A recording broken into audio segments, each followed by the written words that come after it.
G'day, this is Chris Savage from RL Ministries in Australia, welcoming you to this session of the Book of Daniel.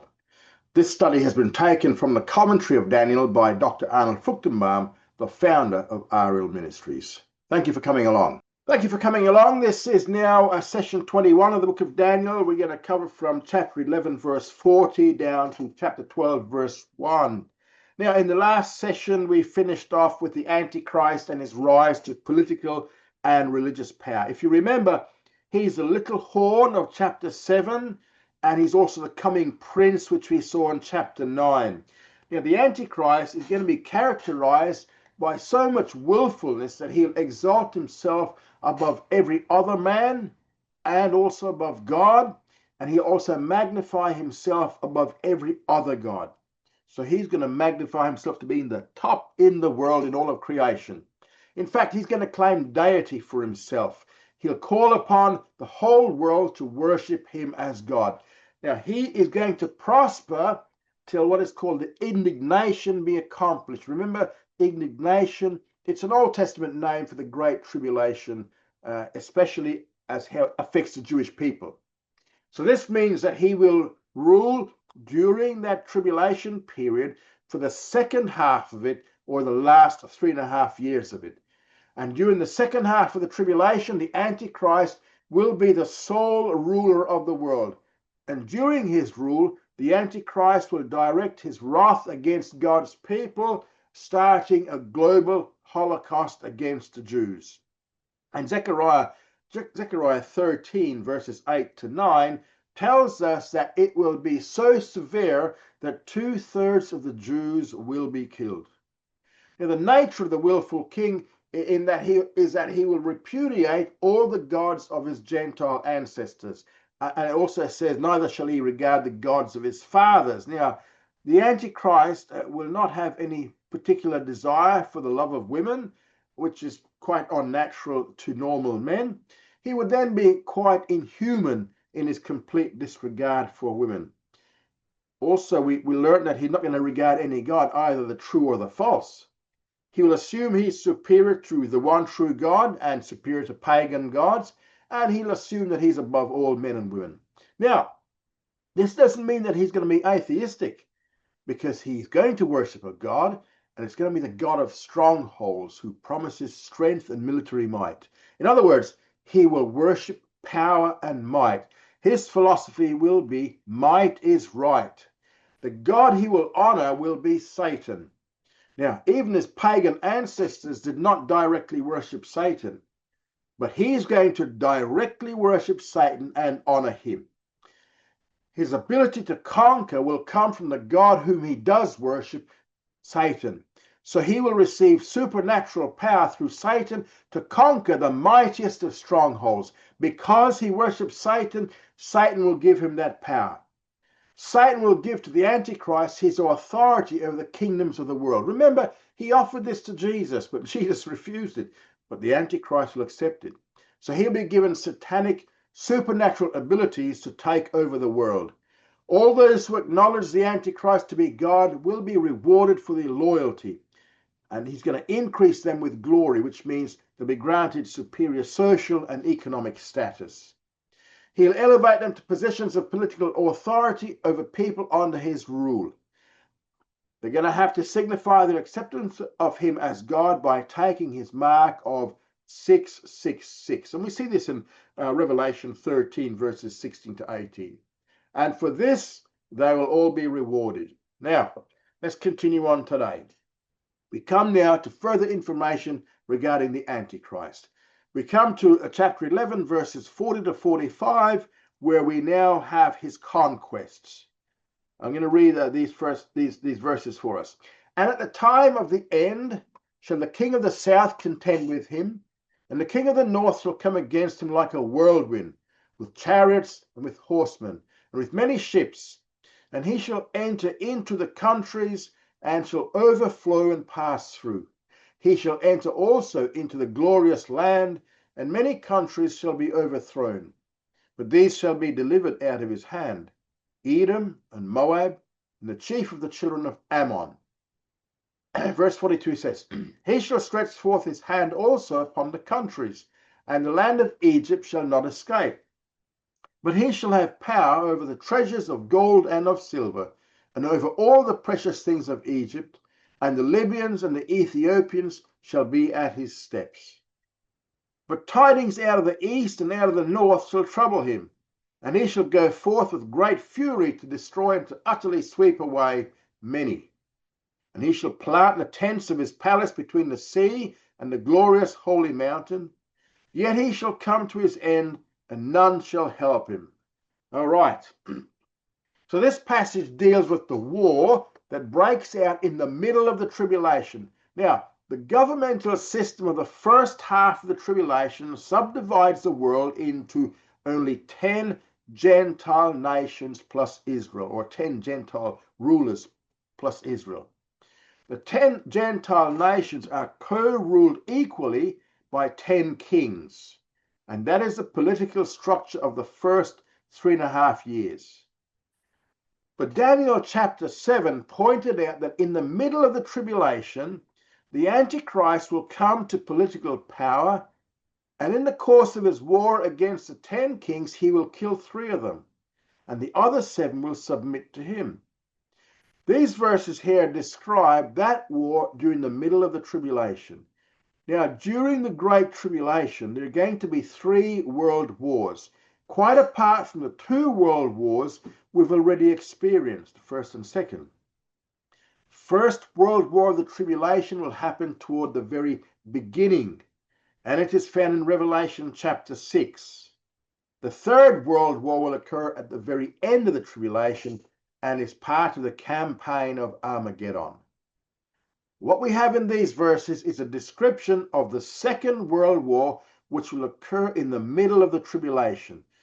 The Antichrist military campaign will eventually focus on the land of Israel, but he'll first have to overcome an attack by the king of the south and the king of the north, and these 2 kings will form an alliance against him. Now in verse 40 we have the war in the middle of the tribulation. It starts out with the expression, at the time of the end.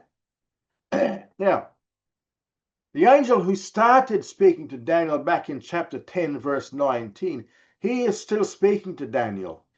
And back in chapter 11, verse 35, he'd introduced the Antichrist's general policy and practice with the phrase, the time of the end. So these are the very same words as used at the end of verse 35, at the time of the end. So what they're doing is they're introducing a new line of thought we're looking at. In verse 35, back in chapter 11, 35, the phrase introduces verses 36 to 39, which dealt with the general policy and practice of the Antichrist. Now the expression is used again in verse 40 to introduce verses 40 to 45 to us. And these spell out the specific activities of the Antichrist. It points to the beginning of the second half of the tribulation, when he attains full political and religious control.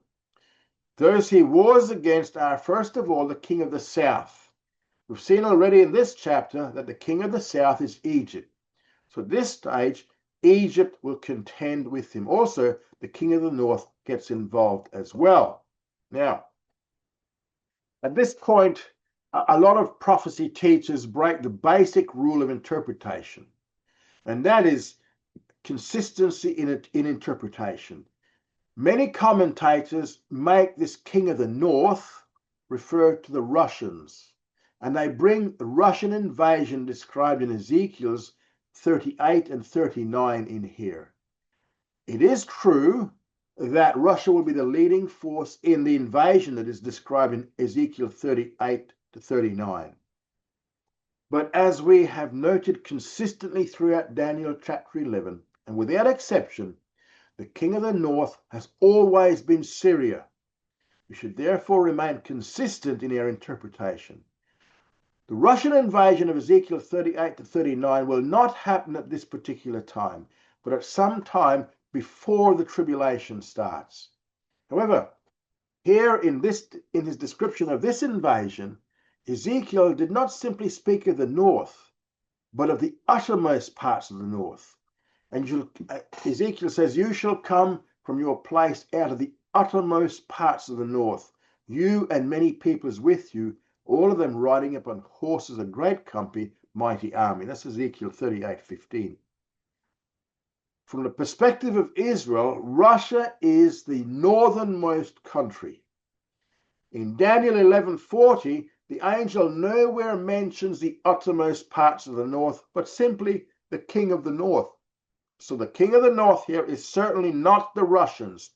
It must refer to the subject which has been consistent throughout this chapter, and that is the Syrians. Even those who make this king of the north to be Russia clearly admit that everywhere else in this chapter refers to Syria, but it is only when they come to this particular point that they wish to make an exception. Can't make that exception. The consistency of usage forces us to interpret here the king of the north as Syria. So these same people who try to make the king of the north Russia still maintain that the king of the south is Egypt. So obviously they are being very inconsistent with their own system of interpretation.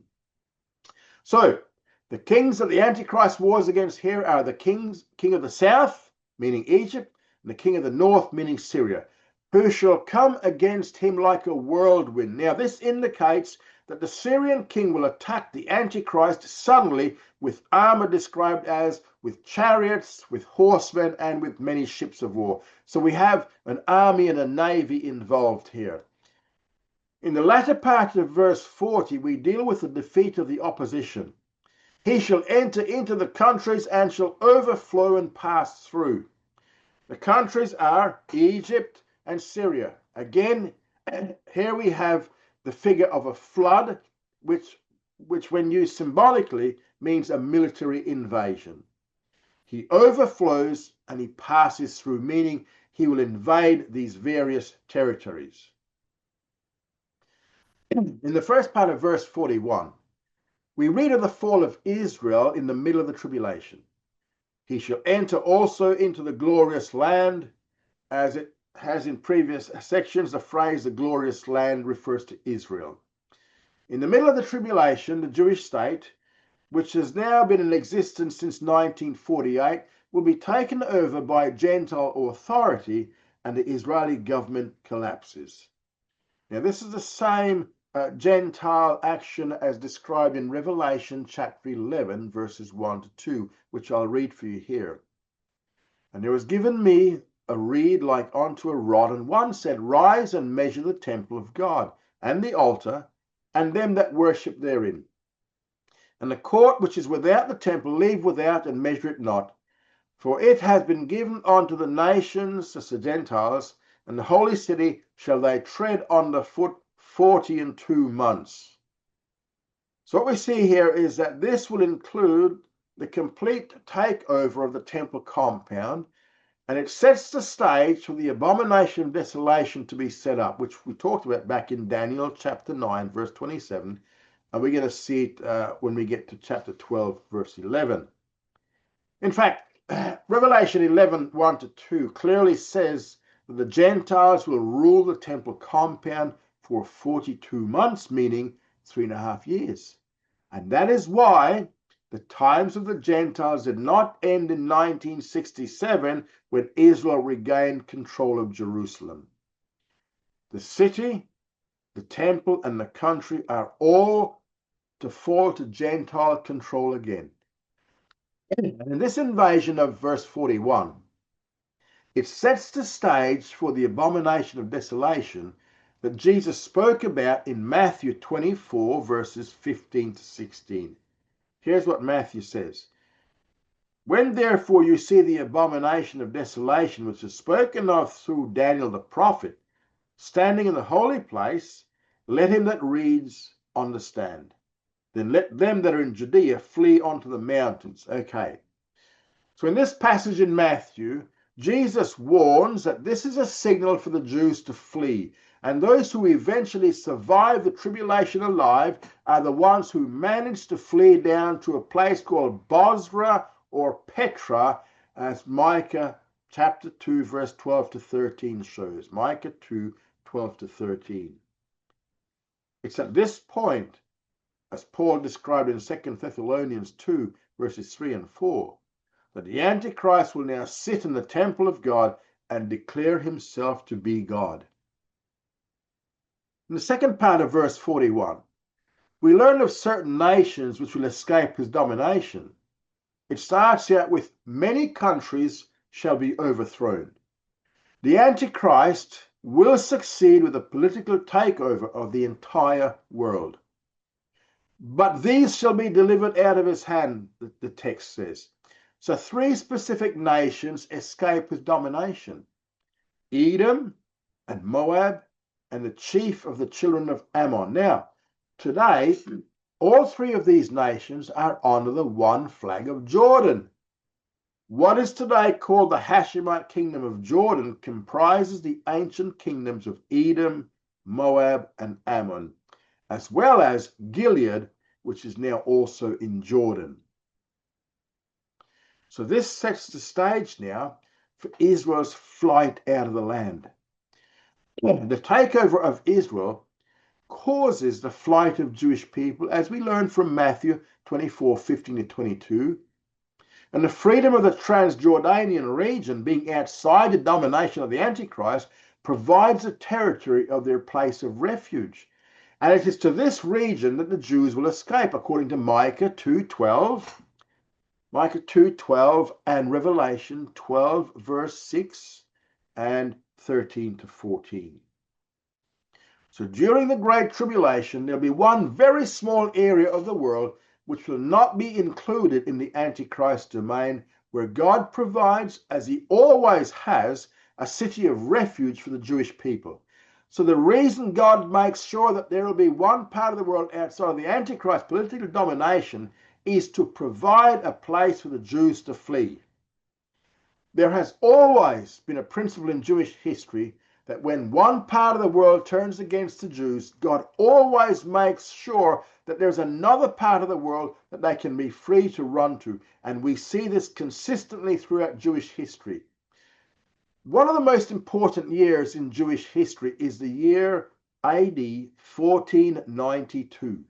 AD 1492. Now, in that year, beginning with Spain and followed by Portugal and the European nations, one after the other, they began expelling the Jews from their countries. Now, it's no accident that in the same year, Columbus discovered the New World, which quickly became the greatest haven for Jewish refugees. But in the tribulation, the whole world under the Antichrist turns against the Jews. But even then, God makes sure that there's one place in the world that remains free from the political control of the Antichrist. And because that is the only place that the Jews can flee to, when they do flee, it will be to the east of Israel into Jordan. So the whole of verse 41, where it talks about Antichrist's takeover of the state of Israel, and the fact that east of Israel these 3 lands are free, that will set the stage for Israel's flight out of the land. That is what Jesus explains in Matthew 24, verses 15-22. The takeover of Israel causes the Jews to flee, and they will know when the Antichrist commits the abomination of desolation that it is a time to go. And the freedom of the Transjordan territory provides the place of escape. This is the mountains that the Jews will flee to, according to Matthew 24, 15-16. This is also the wilderness the Jews will flee to, according to Revelation 12, verse 6 and 13-14. In Micah 2:12, it points out that a specific place is the city of Bozrah, or the Greek term Petra. Micah 2:12 says this: I will surely assemble, O Jacob, all of you. I will surely gather the remnant of Israel. I will put them together as the sheep of Bozrah, as a flock in the midst of their pasture. They shall make great noise by reason of the multitude of men. Okay, so Bozrah, or Petra, is situated in the ancient territory of Edom, and Edom is southern Jordan. So the principle of a city of refuge for Israel will continue right on until the end of the tribulation. In verses 42 and 43, Daniel now deals with the fall of Egypt because the king of the south is one of the three kings he will kill. He shall stretch forth his hand also upon the countries. This means that all the other nations do not escape, except these three which make it modern Jordan. And the land of Egypt shall not escape. Now, back in Daniel chapter 7, verse 8 and verse 20 and 24, we learned that the Antichrist begins his world takeover in the middle of the tribulation. And at the time when this starts, there'll be 10 kings who are ruling the world. But the Antichrist puts down or kills 3 of them. And in this chapter, we're going to see which 3 kings he puts down. First of them is going to be Egypt. We're told about the spoiling of Egypt. He shall have power over all the treasures of gold and of silver and precious things of Egypt. So after conquering Egypt and collecting its spoils, the Antichrist will have unhindered access to Africa. The fall of the continent is described in terms of his takeover of Libya and Ethiopia. Libyans and the Ethiopians shall be at his steps, which means he's going to take them all over. And in verse 44, we come to the fall of Syria and Mesopotamia. At this point, we are told that tidings out of the east and out of the north shall trouble him. The east in the Bible is not China, but always refers to Mesopotamia and the regions of Assyria or Babylonia or what is today Iraq. The king of the east is now the second of the 3 kings to be killed according to Daniel 7, 8, 20 and 24. Verse 44 describes the fall of Mesopotamia and Syria. For tidings out of the... Hang on. Have I doubled up here? Okay. Tidings out of the east and out of the north shall trouble him. So tidings out of the north shall trouble him. And this refers to the region of Syria, because in this context, it cannot be dealing with Russia. In the scriptures, the east is not China, but Mesopotamia. Nowadays, the area is known as Iraq. Whatever it's going to be called during the tribulation, the ruler of this area will join Syria in its resistance against the Antichrist. And because of this, he shall go forth with great fury. Because of this news that comes to him out of the north and the east, he's going to come forth with great fury to destroy and to sweep away many. Now, in the process, the king of Mesopotamia will become the second victim of the Antichrist. The king of Syria will be his third victim.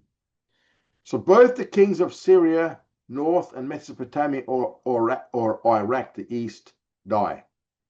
This then sets the stage for the Antichrist to be able to set up his political world headquarters in the city of Babylon, which is taught in other passages.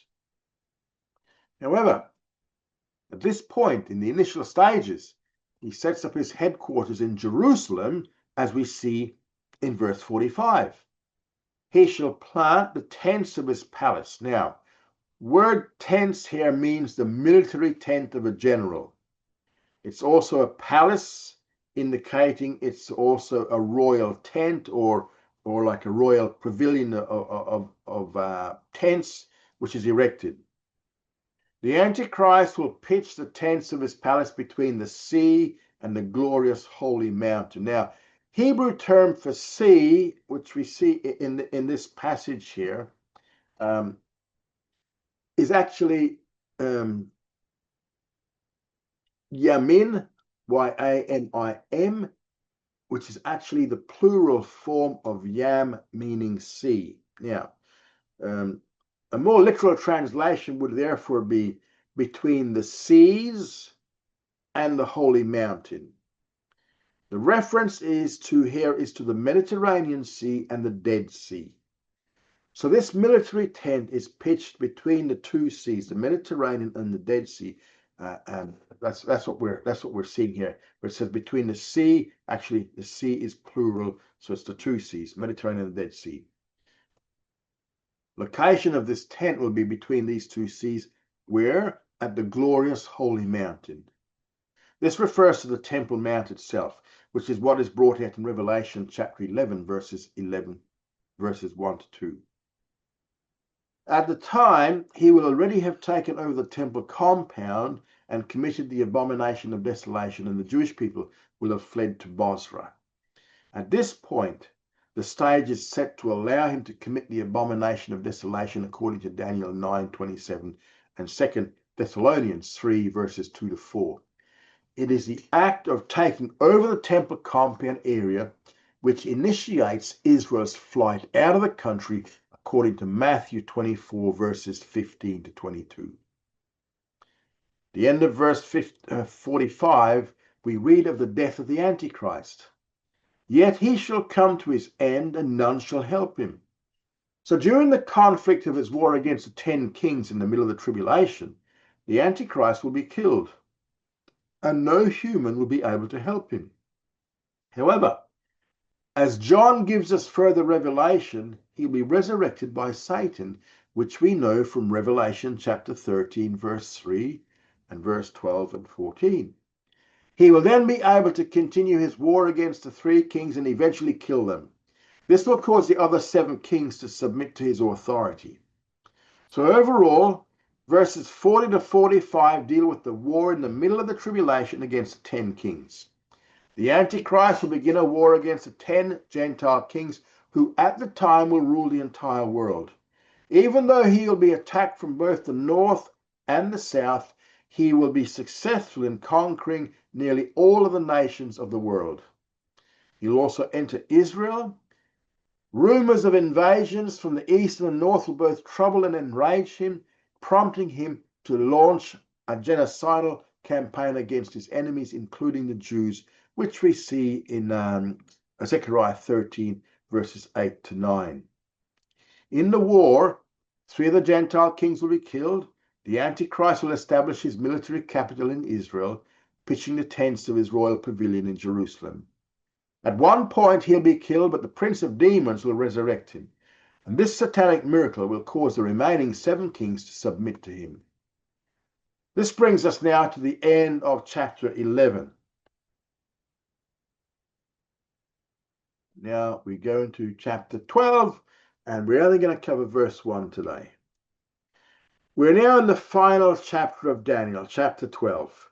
We're going to cover this in 6 parts. Michael and Israel we're going to see in verse 1, the resurrection in verses 2 to 3, the sealing of the book in verse 4, and the extent and the purpose of the period in verses 5 to 7, and Daniel's request in verse 8, and the response in verses 9 to 13.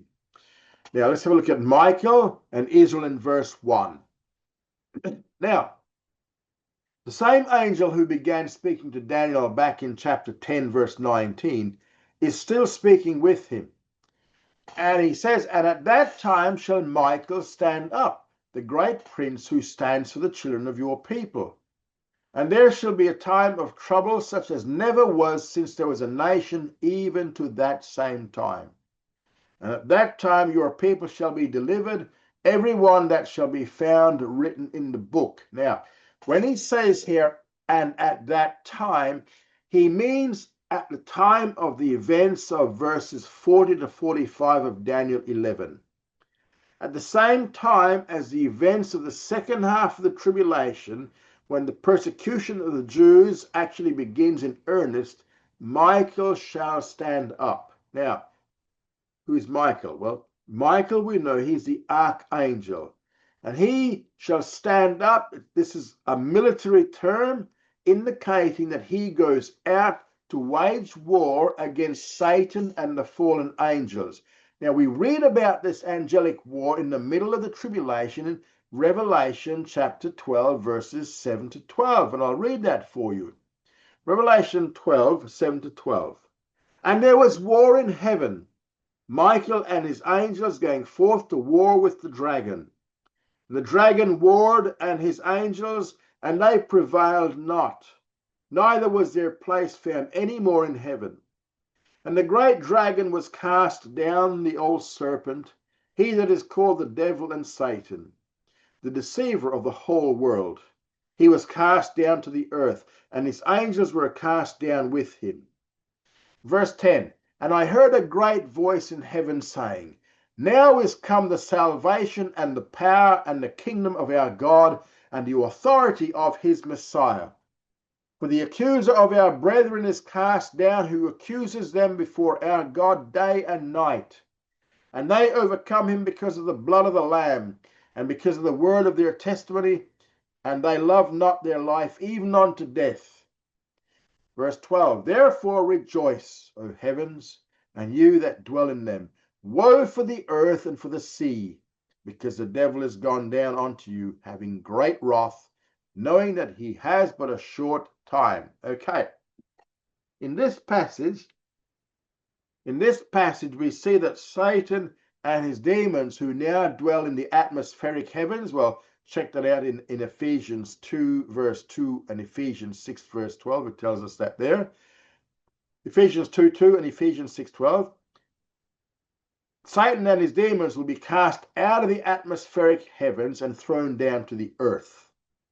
So in the middle of the tribulation, while war breaks out on earth between the Antichrist and the 10 kings, war will also break out in the atmospheric heavens.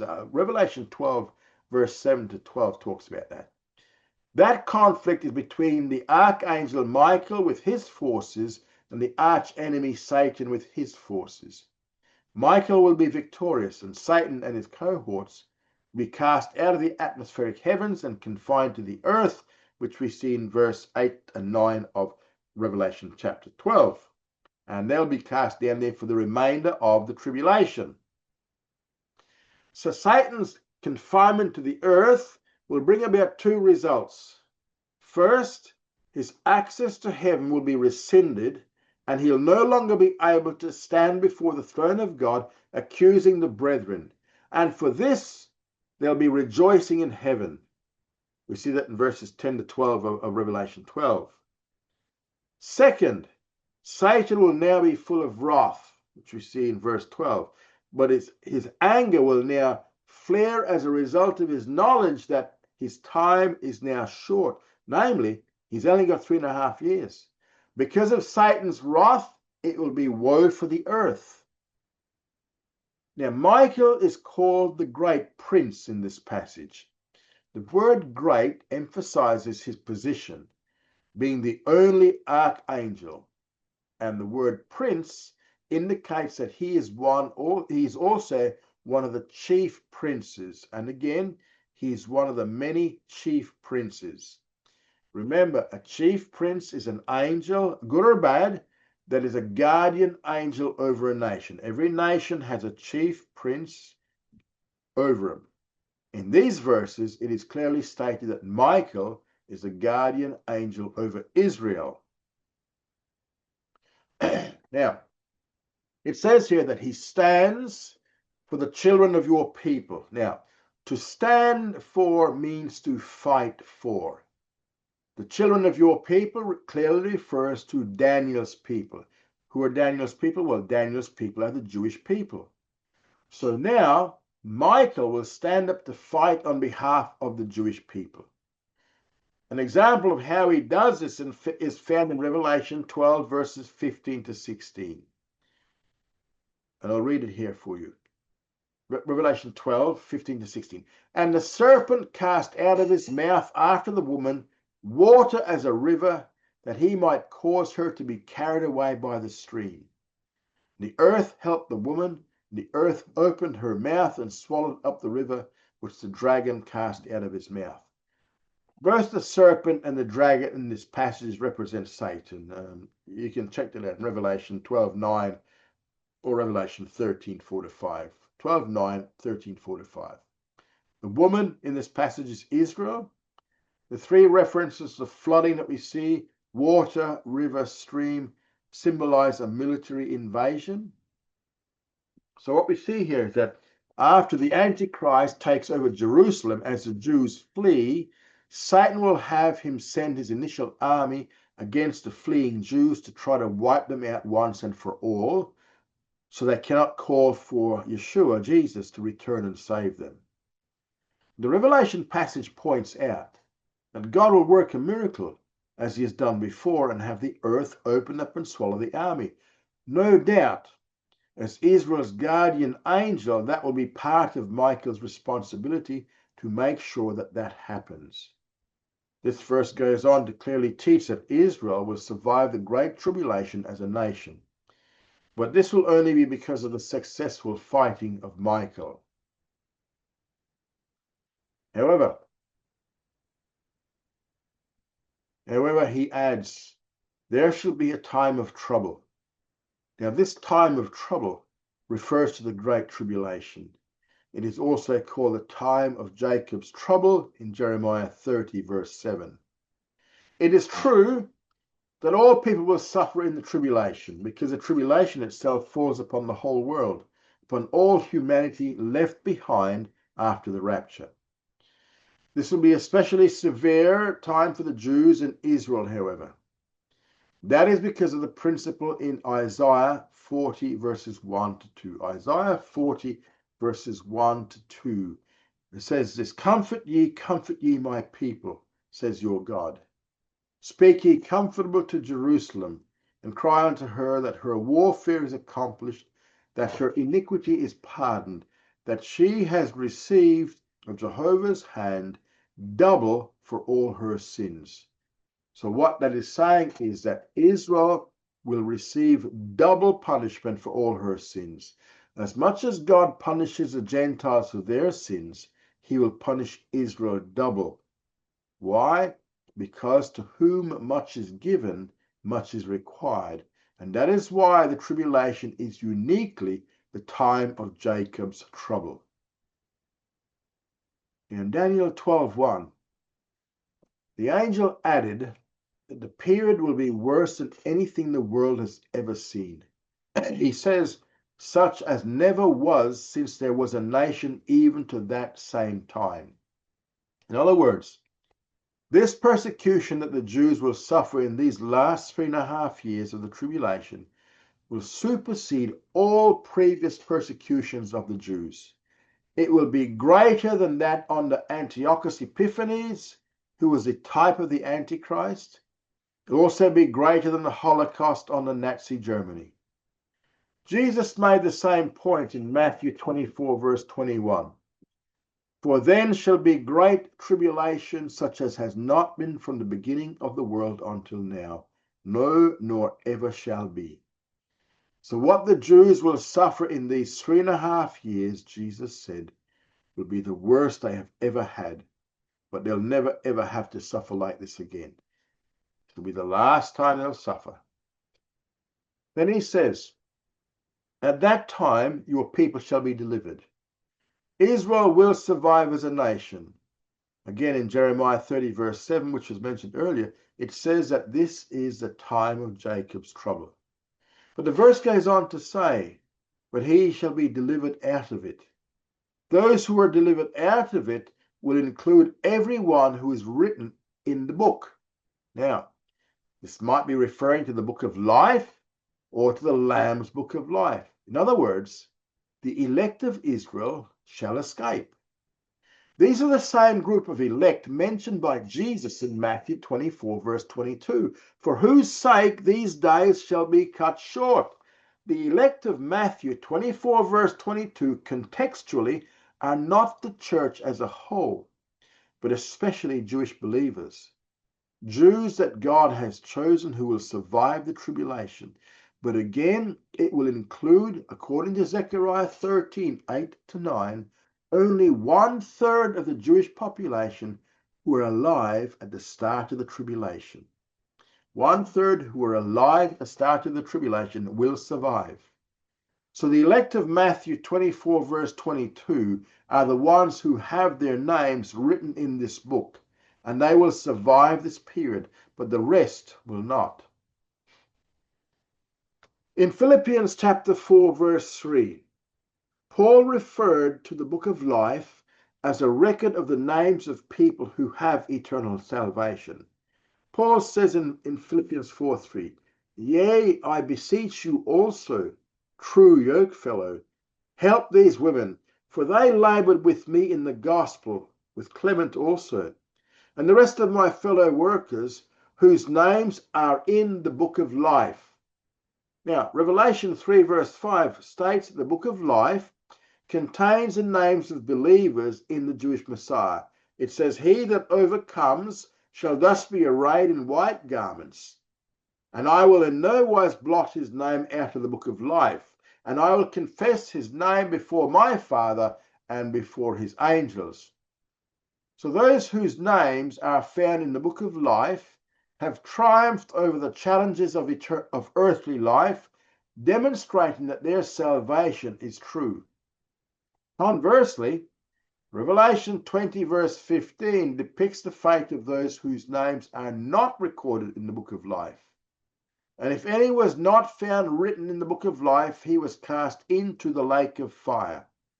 Revelation 17 verse 8, the second part of verse 8, explains Revelation 17:8 explains that when the names of the redeemed are written in the book of life, he says, and they that dwell on the earth shall wonder, they whose name has not been written in the book of life from the foundation of the world.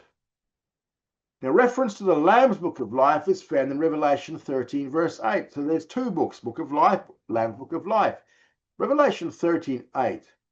And all that dwell on the earth shall worship him, everyone whose name has not been written from the foundation of the world in the book of the life of the Lamb that has been slain. Another reference to this book is found in Revelation 21:27. And there shall in no wise enter into it anything unclean, or he that makes an abomination and a lie, but only they that are written in the Lamb's book of life. Now, both verses here reveal that this book contains the names of all individuals who have been washed by the blood of the Lamb, Jesus the Messiah. The Lamb who has been slain possesses a book with the names of all people who have been redeemed by his sacrifice, and they will enter into the New Jerusalem and live forever in heaven with God. And we see this in Revelation 21 verses 10 to 27. Revelation 21, 10 to 27. Now that brings us to the end of this week's study. Thank you for coming along. Study hard, grow strong.